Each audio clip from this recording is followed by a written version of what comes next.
신앙 고백합니다.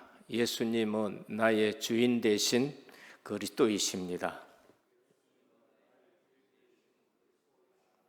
오직 나의 영으로 되느니라.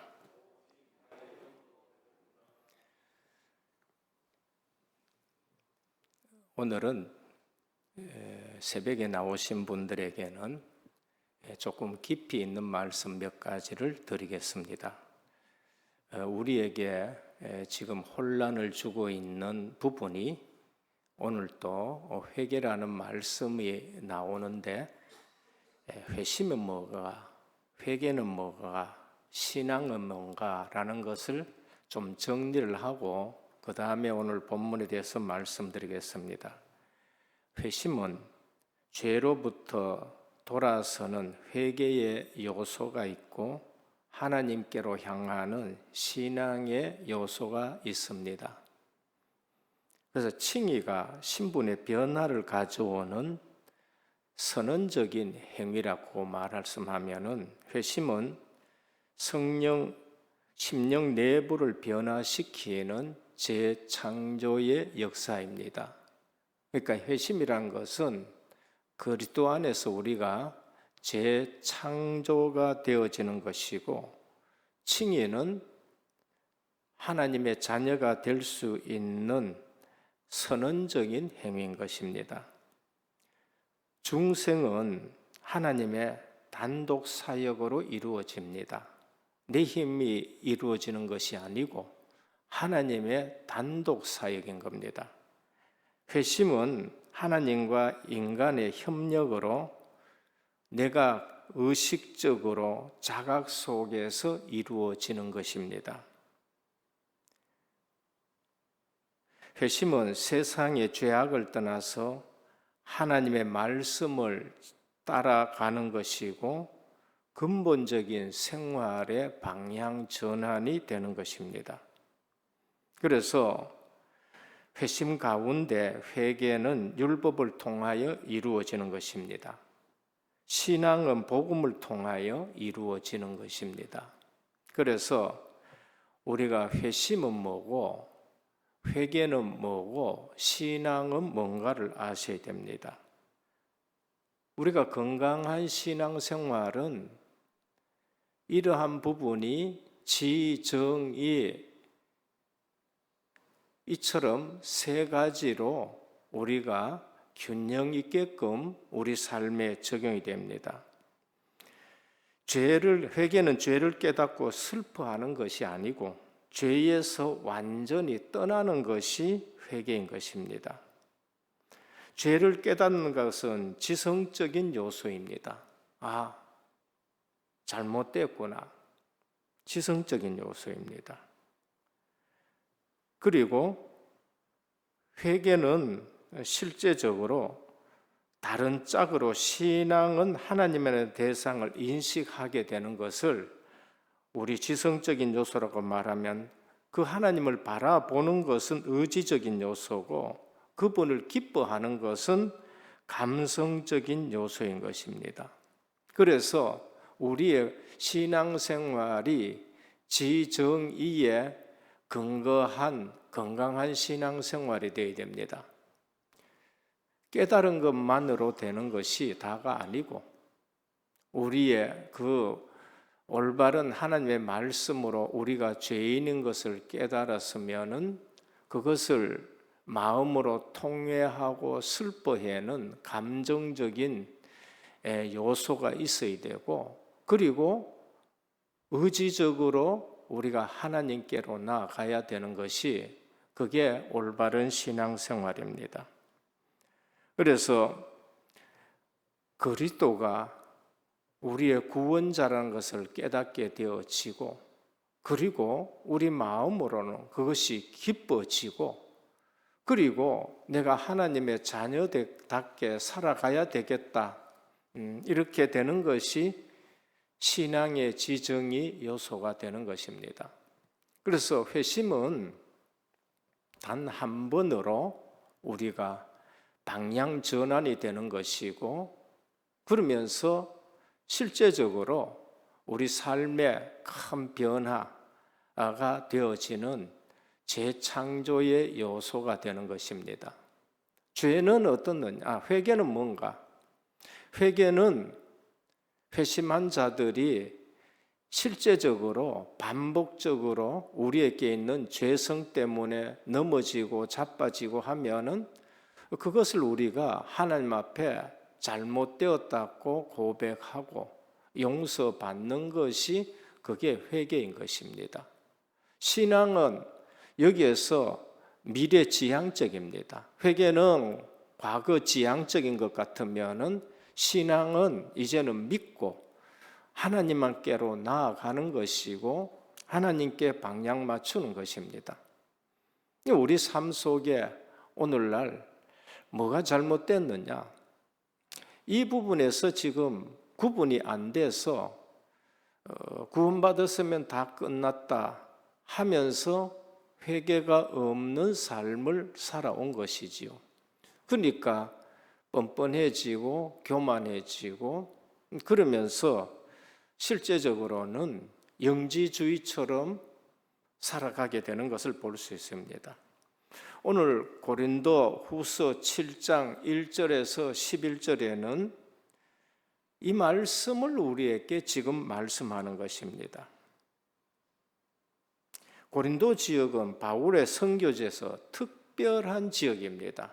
왜 그런가 하면은 고린도전서 2장 2절에 보면 내가 너희 중에서 예수 그리스도와 그가 십자가에 못 박히신 것 외에는 아무것도 알지 아니하기로 작정했다.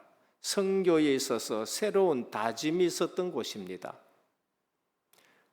아테네에서 사역하다가 이제 고린도에 와서는 예수 그리스도의 십자가 복음 외에는 알지 아니하기로 작정하고 사역한 곳입니다. 그래서 교회는 그리스도의 십자가 복음 중심이 되어야 되는데 사도 바울이 선교지에 가 있는 동안에 바울파, 아볼로파, 게바파, 거기다 또 그리스도파, 인간 중심으로 신앙생활에 줄을 서게 되는 겁니다. 오늘 은혜교회는 순수 복음에만 줄 서시기를 축원합니다. 딴 데 줄 서지 말아요. 순수 복음에. 거기다 이교도 문화가 들어와서 교회가 성적으로 문란해지고 성찬의 거룩성도 없어지고 바울은 사도가 아니다. 헌금을 도용했다. 또 약속도 안 지킨다. 누가 얘기하냐? 거짓 교사들이 그렇게 얘기합니다. 우리 성도님들이 영안이 없으면은 정말로 거짓말에 너무 많이 속는 것을 저는 봅니다. 그래서 사도 바울이 권면합니다. 내가 선교지에서 바빠 못 가니 1차 편지를 보낸다. 그게 고린도전서입니다. 권고를 합니다. 이런 것은 불신자에게도 없다. 복음에 유익하게 생활해라. 교회에 덕이 되게 하라. 하나님의 영광을 위해서 살아야 된다. 근데 1차 편지를 보냈는데 오히려 효과가 없어요. 그래서 선교지서 못 간다 했다가 이제 접어두고 고린도 교회로 갑니다. 그러니까 또 거짓말한다 이렇게 얘기하는 거예요. 가서 대면으로 권고를 했는데 사도 바울이 상처받을 만큼 이들이 말을 듣지 아니하는 것입니다. 그래서 사도 바울이 상처를 받고 더 악화돼서 돌아오게 됩니다. 그리고는 선교지 와서 준엄한 편지를 보냅니다. 아주 강하게. 다시 말하면은 이 복음을 놓치면 너는 망한다. 그리고 쫓아내라 했을 정도로 준엄한 편지를 보냅니다. 준엄한 편지를 쓰다 보니까 마음이 아프니까 눈물이 나겠지요. 그래서 눈물의 편지라고도 말하고 준엄한 편지라고도 말씀합니다. 그리고 나서는 보내놓고는 내가 너무 심하게 한 것이 아니가 하고 오늘 후회했다고 그렇게 말합니다. 근데 이 편지는 지금 우리에게 전달되지 않고 없어져 버렸습니다. 그런 가운데 디도편에서 소식을 들었는데 고린도 교회가 그 준엄한 책망의 편지를 듣고 교회가 회개하고 그리고 거짓 선지자들을 내어 쫓고 이제 이렇게 했다는 것을 듣고, 그런데 그 책망받은 자들이 회개했다는 소식을 듣고 기뻐하고 하는 모습입니다. 그래서 오늘 보니까 세상 근심은 사망을 이루게 하고 하나님의 뜻대로 하는 근심은 후회할 것이 없는 구원을 이룬다라고 그렇게 말씀합니다. 그래서 오늘날 교회나 사회나 시대적인 문제가 뭔가? 준엄한 책망이 없어요. 오늘날 교회에 준엄한 책망이 없습니다. 또 책망도 받지도 않습니다. 이것이 교회의 문제입니다. 교회만 그러냐? 아니에요. 사회도 마찬가지예요. 학교에서 책벌을 하지 못해요. 선생이 꾸중을 하지 못합니다. 왜? 인격적으로 손상을 입힌다. 이제 이렇게 되는 겁니다. 오늘 시대를 놓고 교회를 놓고 하나님의 뜻을 구하는 근심 있기를 축원합니다. 우리는 근심을 하되 세상 근심 말고 하나님 이 시대에 한국 교회를 어떻게 해야 되겠습니까? 오늘날 목회자는 어떻게 해야 되겠습니까? 오늘 이 시대에 정말로 우리 미래의 후대들은 어떻게 해야 되겠습니까? 이런 근심이 있어야 된다는 걸 말씀합니다. 첫 번째입니다. 사도 바울은 세상 근심은 사망을 이룬다고 합니다. 오늘 우리는 세상 근심에서 빠져나오셔야 됩니다. 오늘 우리는 세상 근심은 버리셔야 됩니다. 성도는 영적으로 불신자와 구별되는 자녀이지만은 육적으로는 이들과 똑같은 피조물이에요. 성도들도 건강, 돈, 명예, 증오, 비통, 욕심, 세상 근심에 초연할 수가 없습니다. 그러나 오늘 본문은 이 세상 근심이 우리에게 뭐를 가져다 주느냐? 사망을 가져다 준다고 말씀합니다. 잠언 15장 13절에도 마음의 즐거움은 얼굴을 빛나게 하여도 마음의 근심은 심령을 상하게 하느니라 그랬어요. 어떤 데는요, 뼈를 상하게 한다고 말씀했습니다. 오늘 우리 성도들은 먹는 거, 입는 거, 마시는 것에 대해서 그리고 세상 동기에 대해서 완전히 빠져나오시길 바랍니다. 그것이 우리의 심령을 상하게 해요. 그것이 우리의 뼈를 상하게 합니다. 세상 근심의 특징이 뭔가? 참된 근심이 아니란 겁니다. 거품이요, 허황된 것이요, 그리고 없어질 것이고, 그게 광야길 가면서 단지 원망에 불과합니다. 죄는 못 보고 책벌에 대한 원망이고, 죄를 짓고도 도망치지 못한 것에 대한 원망이고, 왜 내만 죄 짓느냐 하는 원망이고, 다른 사람은 왜 이런 원망입니다. 자기의 죄와 다른 사람에 끼친 상처나 비탄에 대한 근심이 아니고 단지 죄의 은폐에 대한 염려에 불과합니다. 드러나지 않을 방도만 있다면 다시 죄를 지을 수 있는 그러한 유혹에 빠져 있는 그러한 부분인 것입니다. 죄를 회개하는 것이 아니라 그 죄가 성가시게 된 사실만 후회하는 근심이 바로 세상 근심입니다. 그래서 이 세상 근심은 우리에게 소망을 주지 못하고 절망을 가지고 와서 결국 사망에 이르게 된다는 것을 우리에게 말씀합니다. 대표적인 사람이 누군가? 가룟 유다입니다. 자살하기 전에 이미 그가 공포스럽게 이 일을 행할 것을 다 알고 있었습니다. 죄의 결과로 상실한 건강, 명예, 재산, 욕망 때문에 오는 고통이고, 이 고통에서 벗어나지 못한 한 우리는 구원의 복을 누리지 못하는 것입니다.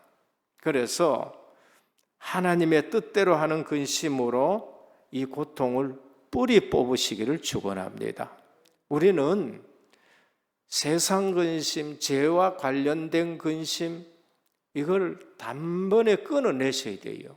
두 번째, 하나님의 뜻대로 하는 근심은 후회할 것이 없습니다. 그것은 하나님에 의한 근심인 것입니다. 죄의 근심은, 세상 근심은 하나님 없이 내가 주인이 되고 내가 계획하고 세상 것을 향한 근심이고, 죄를 끊어내지 못하는 근심인 것입니다. 그러나 하나님의 뜻대로 하는 근심은 후회할 것이 없어 구원을 이루게 되는 것입니다.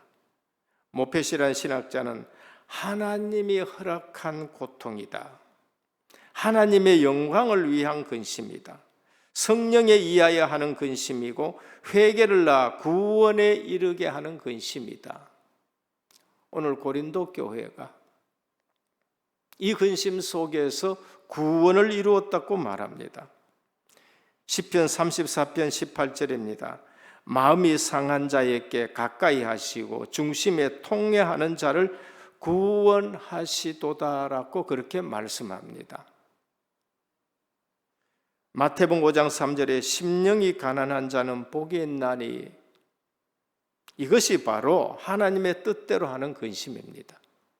애통하는 자는 복이 있나니 천국이 저희 것이며, 하나님의 뜻대로 하는 근심으로 구원을 이루는 것입니다. 육신적이지 않는 신령한 근심입니다. 이러한 근심은 우리에게 신앙생활에 큰 유익을 줍니다.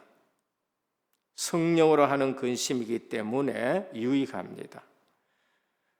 신령한 근심 그 자체가 성령의 역사하고 은혜라는 것을 알아야 됩니다. 내 신앙생활이 이래서 되겠느냐? 그게 성령의 역사입니다. 오늘날 교회들이 이래서 되겠느냐? 그거 성령이 주시는 근심이고, 목회자들이 이래서 되겠느냐? 성령이 주시는 근심입니다. 이러한 신령한 근심이 없다, 어떤 면에서는 죽은 신앙일 수가 있습니다.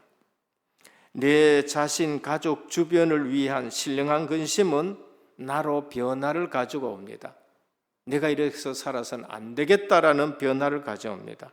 그리고 주변에 전도하는 일에 담대하게 나갈 수 있는 믿음과 용기를 우리에게 줍니다. 신령한 근심은 우리로 회개를 하게 합니다. 그게 진정한 치유입니다. 우리에게 진정한 치유가 뭔가? 회개로부터 진정한 치유가 일어나게 되는 겁니다. 영혼이 잘 되게 되고 범사가 잘 되고 강건하게 되는 것입니다. 불신앙, 나태, 태보, 욕망 등 잘못된 상태에 있음을 말씀으로 깨우쳐지게 되고 돌이켜야 되겠다는 마음의 상태인데 진정한 치유가 되는 겁니다. 오늘 우리는 말씀 앞에서 하나님이 원하시는 치유받기를 축원합니다. 내가 하나님이 원하시는 치유되어야 됩니다. 성령의 역사로 말미암아 참된 회개를 하여 놀라운 하나님의 은혜를 체험하게 됩니다. 그리고 마침내 우리를 구원의 길로 인도합니다. 다윗은 산마 12장 13절에 뭐라고 했느냐? 나단의 책망을 듣고 이같이 근심했는데 내가 여호와께 죄를 범하였노라 하며, 나단이 다윗에게 말하되 여호와께서도 당신의 죄를 사하셨나니 당신이 죽지 아니하려니와 했습니다. 베드로는 마태복음 26장 75절에 주님을 부인하고 나서 크게 통회하게 되는 것을 볼 수 있습니다. 우리 삶의 이런 근심으로 참 회개가 있기를 축원합니다. 회심은 한 번으로 우리가 구원받게 되는 것이고 심령의 재창조의 역사인 것입니다. 회개는 반복 우리에게 일어나서 그 회심을 돕게 되는 것을 말합니다. 후회가 없는 구원의 삶에 이르게 한다. 그게 하나님 뜻대로 하는 것입니다. 오늘 우리는 교회를 보면서 시대를 보면서 후대를 보면서 그리고 또 목회자들을 보면서 우리 중직자들을 보면서 후회가 없는 구원에 이르게 하는 근심을 하셔야 됩니다. 이게 이 시대에 우리에게 주시는 말씀입니다. 보라 지금은 은혜 받을 만한 때요. 보라 지금은 구원의 날이로다. 우리는 은혜 받고 구원의 날에 전도해야 되는 삶인 것입니다. 회개를 했는데 후회가 있다. 신령한 근심이 아닙니다. 구원의 삶에 이르지 못합니다. 우리가 회개를 했는데 후회가 없는 겁니다. 내가 회개했는데 후회가 있고 원통하고 그 잘못된 회개입니다. 회개는 구원에 이르게 하기 때문에 후회가 없어야 됩니다. 오늘 본문에 구원에 이르렀다는 말은 고린도 교인들 중에 아직도 구원이 무엇인지 알지 못하고 잘못을 행하다가 바울의 편지를 바꿔서 진정한 회개하고 구원에 이르렀다고 말합니다. 아주 엄하게 책망했는 것 같아요. 준엄한 편지입니다. 오늘 교회에 우리는 준엄한 책망이 있어야 되고 그리고 진짜 회개가 있어야 됩니다. 다윗은 시편 139편 24절에 내게 무슨 악한 행위가 있나 보시고 나를 영원한 길로 인도하소서. 영원한 길, 생명의 길입니다. 신령한 근심은 죄악에 대한 근심이며 이 죄악에 대한 근심이 없는 사람은 그리스도가 필요 없고 그리스도께 나아갈 수 없으며 구원을 얻을 수가 없습니다. 주님은 우리에게 왜 오셨느냐? 죄 문제 때문에 오신 거예요. 우리의 돈 때문에 오신 것도 아니고 육신 건강 때문에 오신 것도 아니고 내가 지금 출세하고 이것 때문에 오신 것도 아닙니다. 죄 문제 해결되면 이 모든 것이 해결될 줄 믿으시길 바랍니다. 그래서 내가 온 것은 양으로 생명을 얻게 하려 하며 그리고 더 풍성하게 하려 하심이라 했습니다. 우리가 생명을 얻게 되면 모든 것이 다 풍성하게 되는 것입니다. 그게 하나님의 나라입니다. 셋째입니다. 그리스도인은 자신을 깨끗이 해야 됩니다. 교회마저도 신앙의 덕목과 신앙의 윤리가 지금 무너져 버렸습니다. 성결은 하나님의 명령입니다. 거룩은 하나님의 명령입니다. 레위기 19장 2절입니다. 너는 이스라엘 자손의 온 회중에게 말하여 이르라. 너희는 거룩하나 이는 나 여호와 너희 하나님이 거룩함이니라 그랬어요. 하나님이 거룩하기 때문에 자녀인 우리도 거룩해야 된다고 말씀합니다. 여호수아 7장 13절입니다. 너희는 스스로 성결하게 하여 내일을 기다리라. 너는 일어나서 백성을 거룩하게 하여 이르기를 너희는 내일을 위하여 스스로 거룩하게 하라. 죄와 연결된 아가는 돌에 맞아 죽게 되는 것입니다. 그래서 내일을 위해서 너희는 거룩하게 해라 그렇게 말합니다. 성결하지 못하면 그리스도와 하나님 나라의 기업을 얻을 수가 없습니다. 성경은 기업을 얻을 수가 없다고 말하는데 우리는 입으로 영접하면 구원받았다고 자꾸 말합니다. 에베소 5장 5절에 7절입니다. 너희도 정령 이것을 알거니와 정령입니다. 그냥 알아라는 거예요. 정령 알거니와 음행하는 자나 더러운 자나 탐하는 자 곧 우상 숭배자나 다 그리스도와 하나님 나라에서 기업을 얻지 못하리니 누구든지 헛된 말로 너희를 속이지 못하게 하라. 이로 말미암아 하나님의 진노가 불순종 아들들에게 임하나니 그러므로 그들과 함께하는 자가 되지 말라 그럽니다. 그들과 함께하는 자가 되지 말라고 말씀하는 거예요.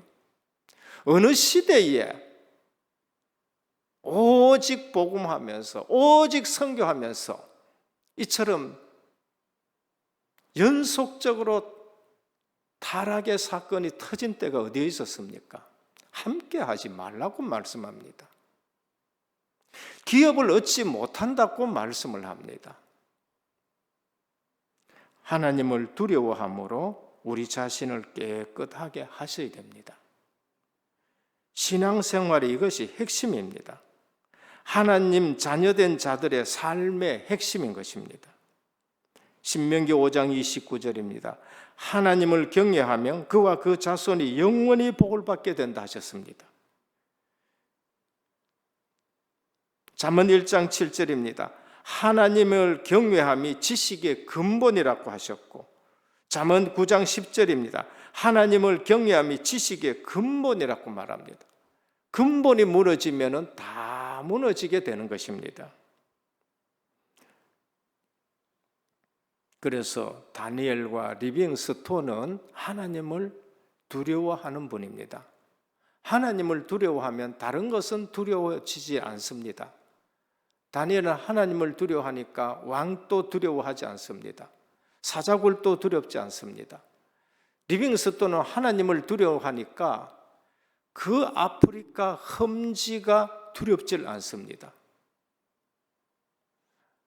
하나님은 우리의 아버지시고 우리를 가장 사랑하시는 분이지만은 우리의 주인 되시고 창조주 되시기 때문에 그 하나님 앞에 경외함을 가져야 됩니다.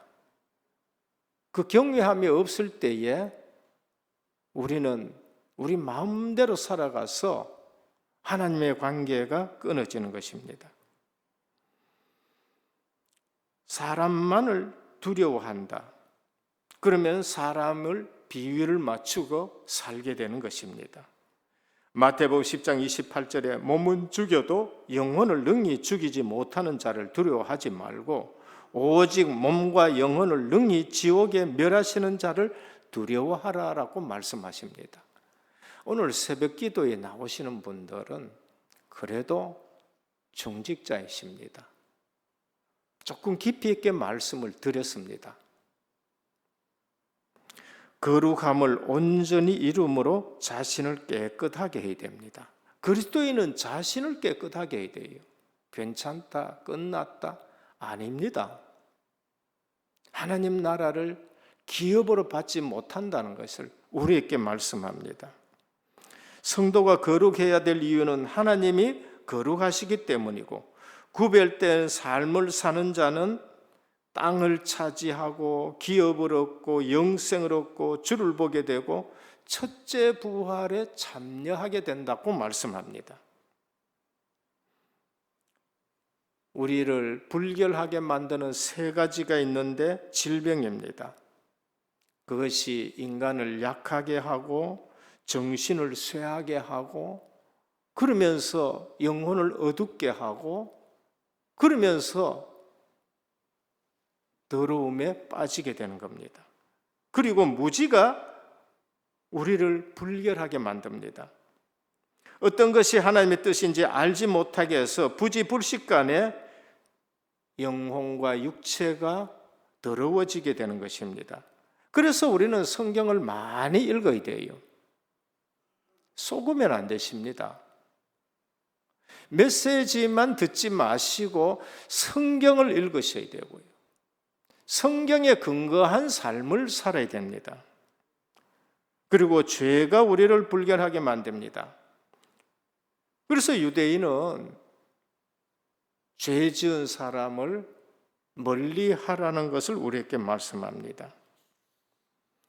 육신과 영혼을 깨끗하게 하셔야 됩니다. 육신이란 우리 몸을 말합니다. 하나님의 말씀대로 신체를 바로 사용하지 않으면 더러워지고 질병과 관련이 되어지는 것입니다. 갈라디아 5장 19절에서 21절입니다. 육체를 더럽히는 15가지가 나옵니다. 집에 가서 찾으셔서 꼭 읽으시길 바랍니다. 앞으로 우리 은혜교회는 계속 성경을 좀 많이 읽도록 하겠습니다. 몸을 더럽히는 죄는 정신을 더럽히고 부패시켜서 하나님과의 관계를 끊어버립니다. 그래서 갈급해지고 그래서 답답해집니다. 성도는 언제나 성경의 말씀에 입각하여 선악을 분별할 줄 알아야 되고 그리고 사람을 분별할 줄 아셔야 됩니다. 이교도 사상에도 기독교 사상과 유사한 점들이 있습니다. 그러나 그것은 사실상 이교도 체계를 이루기 위한 것이기 때문에 기독교와 비슷하다 해도 주의하셔야 됩니다. 다윗은 시편 51편 10절에 하나님이여 내 속에 정한 마음을 창조하시고 내 안에 정직한 영을 새롭게 하소서라고 했었습니다. 오늘 우리는 회심이 되었다. 우리 삶에 회개가 일어나고 그리고 신앙으로 나아가기를 축원합니다. 회개는 과거 청산입니다. 신앙은 미래 지향인 것입니다. 우리가 하나님께로 나아가는 것이 신앙인 것입니다. 반드시 우리 삶에 회개가 있어야 되는 것입니다. 그래서 주님은 제자들에게 발을 씻기면서 가르쳤습니다. 베드로가 안 됩니다. 내 발 못 씻깁니다. 그러면 너와 나와 상관이 없다라고 말씀합니다. 그때 온몸 다 씻겨 주십시오 하니까 이미 목욕한 자는 씻을 필요가 없다. 회심입니다. 근본 문제 해결입니다. 발 씻어야 됩니다. 자범죄, 잘못된 거 주님 앞에 우리가 겸비하면서 그거 없어서 사람들이 교만합니다. 그거 없어서 뻔뻔한 것입니다. 결론입니다. 우리 은혜교회 모든 성도님들은 준엄한 책망 앞에 설 수 있는 우리 성도님들과 교회가 되시길 바랍니다. 말씀이 책망하면은 거기 앞에 설 수가 있어야 됩니다. 사도 바울은 고린도 교회에 준엄한 편지를 보냈습니다. 아마 내용이 엄하고 무시무시했을 수도 있을 겁니다. 우리는 이 책망 앞에 우리가 겸비해야 되는 것입니다. 계시록의 주님은 성령이 교회들에게 하시는 말씀을 들을지어다 그랬습니다. 누가 세웠습니까? 사도들이 세운 교회예요. 근데 주님은 그 교회를 책망하시면서 회개하지 않으면 촛대를 옮기겠다라고 말씀했습니다. 둘째입니다. 복음 사역자는 개인적인 이익과 양심에 끄러낌이 없어야 됩니다. 사역자일수록 지도자일수록 더 개인적인 이익을 내려놓아야 되고요. 그리고 양심에 끄러낌이 없어야 됩니다. 다시 말하면 동기 가지면 안 돼요. 사도 바울은 뭐라고 해요? 아무에게도 내가 불의를 행하지 않았다. 그리고 해롭게 하지도 않았다. 속여 빼앗은 일도 없다. 성도들이요, 영안이 없으면은 이 사도 바울을 보면서도 거짓 교사들이 이 말 저 말 한 것을 가지고 사도 바울을 평가하는 겁니다. 오늘 성도는 영적으로 눈이 밝기를 축원합니다. 그러자면 어떻게 해야 돼요? 성경을 읽어야 됩니다. 그래서 셋째입니다. 영적 분별력이 있어야 됩니다. 그렇지 않으면 이 사람 이 말하면 이 사람 이렇게 인정에도 끌려가고 육신적인 데 끌려가고, 육신적인 데 끌려가면 제가 이 결단을 못 합니다. 육신적인 지위를 바라본다면 우리는 이런 결단을 못 합니다. 어떤 상황에서도 성도와 생사고락을 같이 하는 분인지 아닌지, 육신적인 것으로 쏘개는 것은 아닌지, 우리 신앙생활에 세상 근심 다 끊어내시기를 축원합니다. 그리고 하나님의 뜻대로 하는 근심을 가지고 교회를 바라보고 교역자를 바라보고 그리고 선교제를 바라보고 우리 후대들을 바라보고 주님의 거룩하심을 따라 우리도 깨끗하게 더욱더 주님을 닮아가는 그런 증인 되시기를 주님의 이름으로 축원합니다. 주님 감사합니다. 우리 은혜교회 순수 복음으로 다시 시작하기를 원합니다.